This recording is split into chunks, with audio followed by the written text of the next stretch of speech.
இயேசு பற்றி கேள்விப்படாத யோபு இயேசு வருகை பற்றி பேசியிருக்கிறாரு. வருகை நாள் கிட்ட நெருங்கி கொண்டு இருக்கிற அந்த காலத்தில் கிண்டல் பண்ணிக்கிட்டு கேலி பண்ணிக்கிட்டு இயேசு வருவாரா? அது எப்படி வருவார்? எந்த ட்ரெயினில் வருவார்? எந்த பஸ்ஸில் வருவார்? அப்படியெல்லாம் கேட்குறாங்க. கேட்டுன்னு போட்டோம். வாய்கள் அடைக்கப்படும், கண்கள் யாவும் அவரை கண்டு புலம்பும். ஐயோ, பிரசங்கத்தை எதிர்த்தேனே, இயேசு வருகிறார் என்று சொன்ன பொழுது நான் கேலி செய்தேனே, ஊழியக்காரங்க இயேசு வருகை பற்றி பேசினா கிண்டல் அடித்தேனே. எப்போதுலேருந்து சொல்லுங்கிறீங்க இயேசு வராரு வராருன்னு, வந்துட்டாரே, நான் கைவிடப்பட்டேனே. சிலர் ஐயோ, இந்த நரகத்தில் வந்து வேதனைப்படுகிறேனே, இயேசு தான் உலக ரட்சகர், இயேசு ஒருவர் தான் உண்மையான தெய்வம். எத்தனை ஊழியக்காரங்க இயேசு கிறிஸ்துவை பற்றி தெருவில் பேசினாங்க, சர்ச்சில் பேசினாங்க, பெரிய பெரிய மீட்டிங்கில் பேசினாங்க. நான் கேலி செய்து கொண்டு கிண்டல் பண்ணி கொண்டு கிடந்தேனே, இந்த நரகத்தில் வந்து நான் வேதனைப்பட்டு கொண்டு கிடக்கிறேனே என்று சொல்லி அழுது புலம்புவார்கள். அழுது புலம்புவார்கள். நோவா காலத்தில் பேடை செய்த பொழுது கேலி செய்தார்கள், கிண்டல் செய்தார்கள். ஏனென்றால் அப்ப மழை கிடையாது. மழை ஒன்று வரும்னு தான் அதுவே அவனுக்கு கேலி ஆயிடுச்சு. மழை வருமா? வந்தது. 40 நாள் பூமியை ரொப்பி நிரப்பி விட்டது.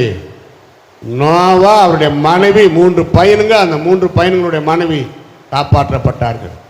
அதுபோலதான் இப்ப கேலி பொருளா தெரியும். ஏன் சமுதாயத்துக்கே அரசாங்கத்துக்கே கிறிஸ்தவர்கள் கேலி பொருளாய் தெரிகிறார்கள். இதை ஒரு கைப்பிரிதி கொண்டு போய் கொடுங்க, அவன் வாயிலிருந்து வர்ற வார்த்தை என்ன மத மாத்திரையா? அங்க என்ன பாக்குறான்? ஒரு பேப்பரை அங்க கொடுக்குறோம், அவன் கேட்கிற வார்த்தை பாருங்க, என்ன மத மாத்திரையா? என்ன மாதிரி பாருங்க, துடியாய் துடிப்பார்கள் நரகத்தில். பைபிளை வாங்குறது நாங்க கொடுக்குற புதிய ஏற்பாடு வாங்குறது பார்த்துட்டு அதிகாரியா இருக்கிறதுனால நரகத்திலே பிரவேசிப்பார்கள். புதிய ஏற்பாடு ஒருத்தன் பார்த்துட்டு குப்பை தொட்டில் போடுறான், அவனுக்கு வரப்போகிற அழிவு அவனுக்கே தெரியல. அதிகாரிகள் கர்த்தருக்கு கீழ்ப்படியலன்னா, உனக்கு விருப்பம் இல்லைன்னா இயேசுவை துதிக்காத, விட்டு போய்க்கோ நரகத்துக்கு. பைபிளை படிக்கிறவங்கள, புதிய ஏற்பாடு படிக்கிறவங்கள, கைப்பிரதி வாங்கி வச்சிருக்கிறவங்கள புடிங்கி அவங்கள அடிச்சு கலாட்டா பண்றப்போ ஐயோ, உன் சாபமும் உன் பாவமும் பெரிதாகி நரகத்தில் போய் நீ வேதனைப்படுவார். இயேசுவை பற்றி கேள்விப்பட்டிராத ஒரு தேவ மனிதர் இயேசுவின் வருகை பற்றி பேசுகிறார்.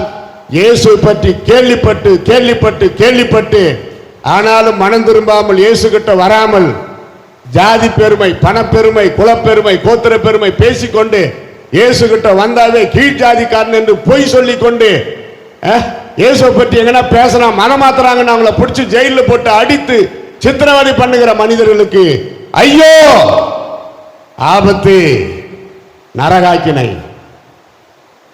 அதான் சொல்ல முடியும். அப்போ இயேசு கிறிஸ்து ரட்சிக்க மாட்டார், அவர் போஸ்டே மாறும். Today Xavier Jesus, but is coming as a judge. இன்று ரட்சகர் இயேசு, நாளைக்கு அவர் நியாயாதிபதியாக வரப்போகிறார்.